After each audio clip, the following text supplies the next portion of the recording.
Hello, everyone. This is Tony, CEO and co-founder of SHOPPE BLACK. Today, I'm joined by Mr. Chris Witherspoon, the CEO and founder of PopViewers. How are you doing today, Chris?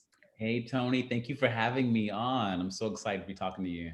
Not a problem at all, man. The pleasure is all mine. So you are the owner of PopViewers. Tell us, what is PopViewers and what inspired you to start the company?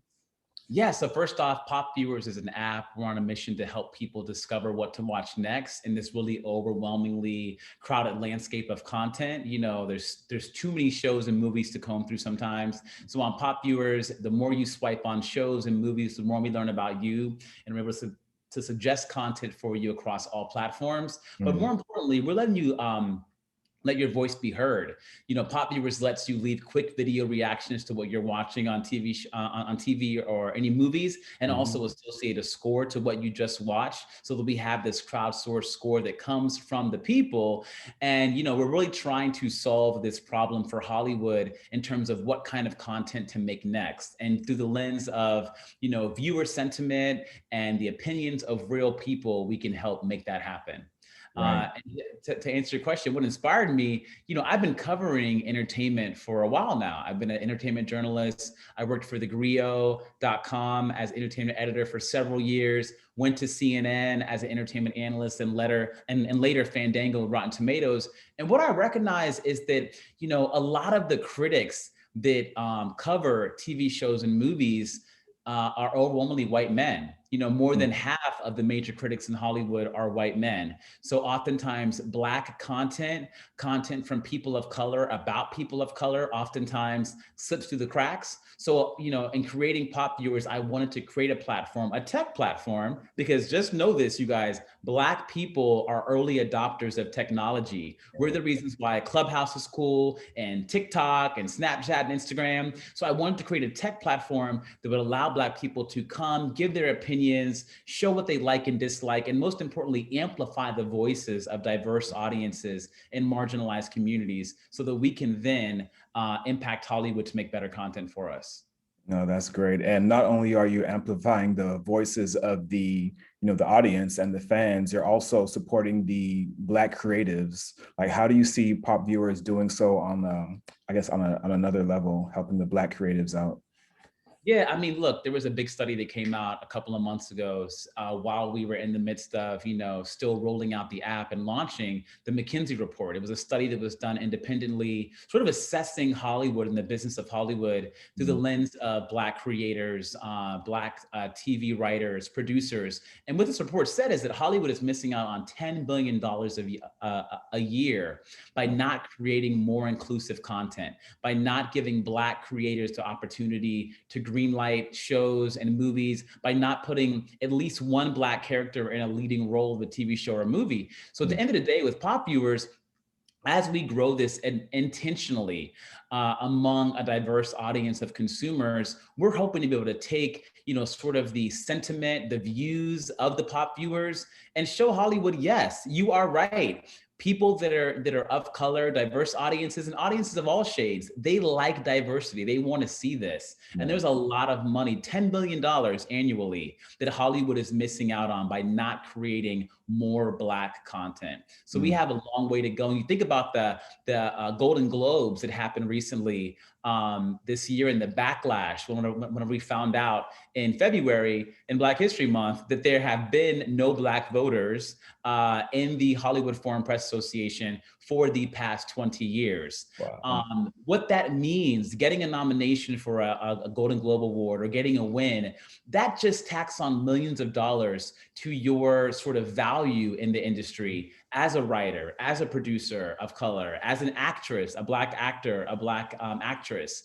So at the end of the day, we have a long way to go in Hollywood around inclusion and diversity, and that affects the bottom line for all of us. So we're happy to be a part of this now with PopViewers. I really like the idea of democratizing the voice and letting the people's voice and opinions be heard when it comes to rating the movies and the shows. Like, I know me, for one, if I'm on, let's say, Netflix or Amazon Prime or Quelly TV, that's a Black-owned streaming service, and I'm looking for a movie, right? I'm looking at the rating. So sometimes it might have, it's like 80%, or it might say it's good, And sometimes I watch it and it sucks. And sometimes it might say that it's bad, and I'll give it a try anyway. And I really enjoyed the movie. So like, in your opinion, what are some examples of like movies that were poorly rated for you, but you actually enjoyed them, and like a movie that got like a great review and you didn't like it? I mean, look, I can think about recently there was a film called Ma that starred Octavia Spencer Yep. that, had me screaming, throwing my popcorn. I was just like all over the place watching that movie. And critics hated it. Mm, It is certified rotten on Rotten Tomatoes. But at wow. the end of the day, I saw it for what it was. And I love that I was seeing a Black woman in this genre that we don't see ourselves in a lot. These psychological Yeah. thrillers. It was a fun popcorn movie. She was Mm-hmm. being wacky and crazy. She reminded me of Kathy Bates in the movie Misery, which also I Yeah. love. Yep. But again, critics, predominantly white male critics, they Mm. couldn't wrap their heads around this, and they just didn't see the value in that kind of storytelling. But I love that. Also, I love the Disney's Lion King remake. I love the soundtrack. Queen Beyonce came through on the soundtrack. She also starred as Nala in the movie. That also was certified rotten on Rotten Tomatoes. And to me, that Wow. movie is really a love letter to the diaspora of Africa in so many Mm. ways. Mm. And also the casting with Donald Glover and Beyonce and James Earl Jones, so many great iconic stars. Right. That one also just didn't get the love that I think it deserved. And I can think of another one. Oh yeah, Poetic Justice. Poetic Justice, which is a movie that I think about when that came out. I was around like 10 years old. And I think about the discussions my mom and my dad and my aunts and my uncles had about that movie. And then I snuck and watched it when they got the VHS tape. But, you know, critics panned that movie. They did not like that film. If you look at Rotten Tomatoes right now, I think it has like a 34%. And that was one of those cultural phenomenons that, put Janet Jackson on the map as a true bona fide leading lady in Actress, yeah. movies, and showed that Tupac Shakur deserved all the awards for his acting chops. Right. Those are a few examples of movies, some more current ones, and Mm. also to me a classic that critics just can't seem to access and don't think is good. And then I think about some of the more recent films that got not only Oscar love, but they also have really, really great scores from critic aggregates, like The Shape of Water. I don't know if you saw that. That came out a few years ago. It is about a woman who falls in love with this monster who's like a creature in like a science lab, and they begin having an affair in the I know what bathtub. you're talking about now, yeah. The Irishman, they came out a couple of years ago on Netflix. They got all these Oscar nominations and Golden Globe nominations that I was like bored. It was the same type of story I've seen a million times. Right. Not one Black person in that movie that had a speaking line at all, which is crazy. When you think about the budget that they had for that movie, the Right. director, you had Robert De Niro, all these big stars. And I think it was over 2.5 hours long, but not one Black person that speaking line. But it got all the Oscar love. It has, a fresh score on critic aggregates, and also a film called Dunkirk that came out a couple of years ago from Christopher Nolan I know what you're about this talking about. battle at Dunkirk.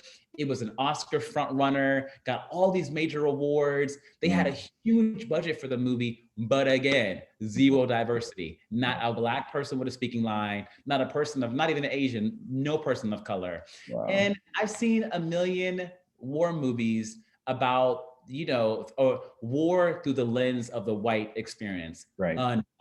Yeah. Countless examples. Countless. And we can do better in Hollywood. No, those are amazing examples that you just gave. So I guess that leads me to my next question. How do you see PopViewers influencing these decisions that are being made? Look, one thing we know for sure, we've talked to a few studios already in Hollywood, precious or analytics around, consumer sentiment is very precious.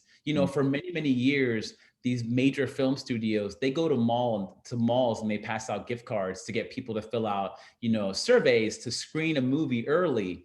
But at the end of the day, you don't know what else they've watched. You don't know what else they like or dislike. You don't know much about them, and you don't know how much content they're actually consuming. With PopViewers, the more that we have our users consume, the more that we have our users actually contribute to this community and engage, the more we have them leave reactions, like or dislike content, update what they're liking.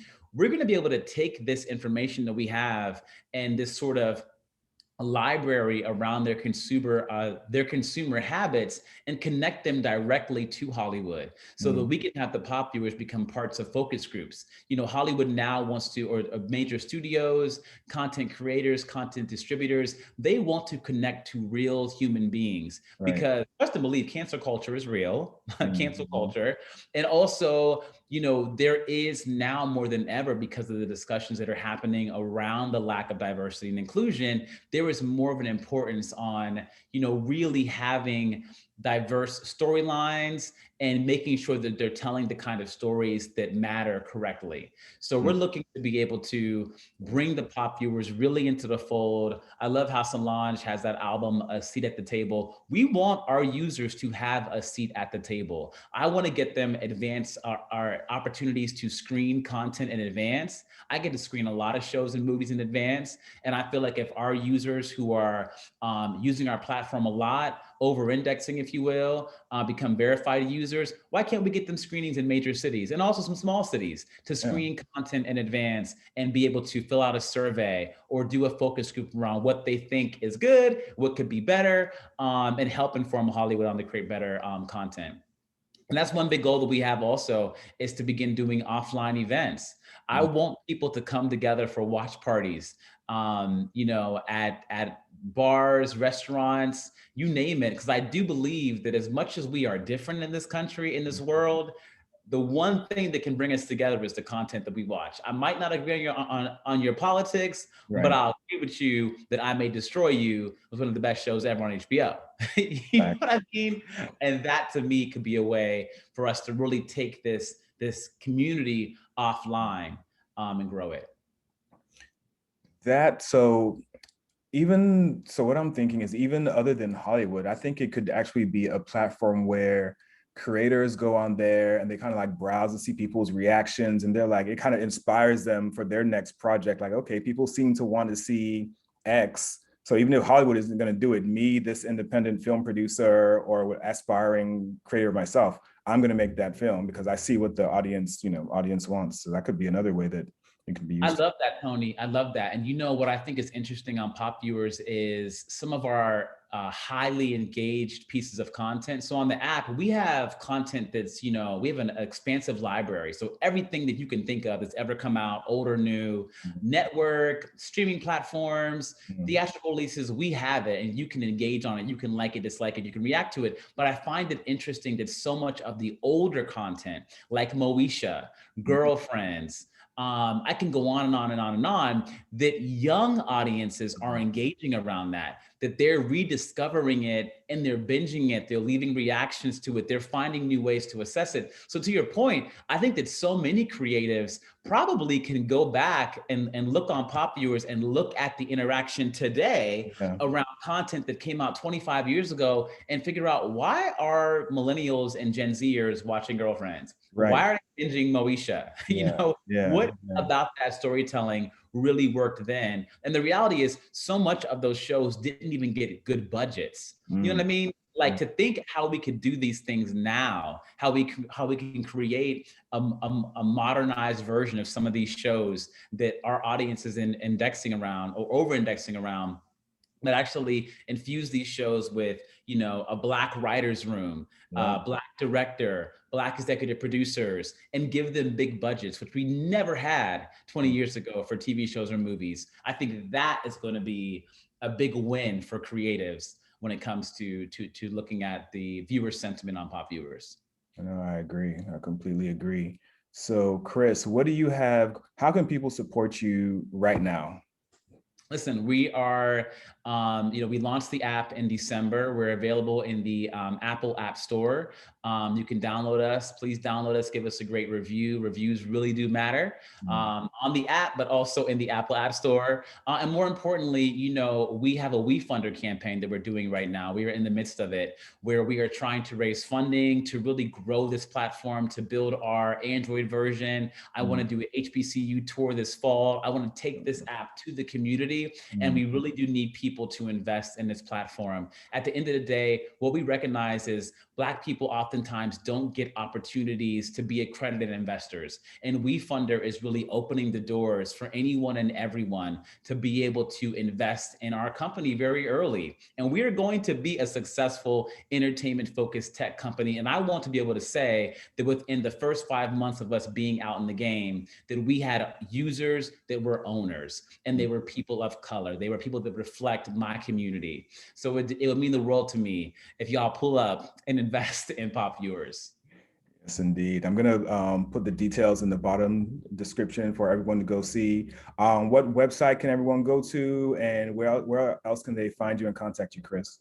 Yeah, if you want to invest in our company, become an owner, you can go to wefunder.com/popviewers, POPVIEWERS. Please download our app in the Apple App Store in the US or Canada. We are coming out with an Android version as we begin to raise more funding. You can follow PopViewers on Instagram, Facebook, Twitter @PopViewers, and you can follow me at Witherspoon C. That's my last name and the letter C on all social channels. And we just really appreciate it. You know, we are a young company, but I really want people to know that I recognize the power of the Black consumer, the Black user on some of the biggest tech platforms in the world right now. You might not know it, but you know, Black people over-index on Twitter, Instagram, Snapchat, TikTok, other platforms. So I want you to know that your usage, your consumer habits, they really matter. And we want to celebrate it at this company. And to that, thank you so much, Chris. Good luck with the fundraising campaign. Everyone go out there and support PopViewers. Thank you, Tony. And bravo to all that you're doing at Shoppe Black. Oh, thank you. I appreciate that. Take care, man. Chat soon. Okay. Take care.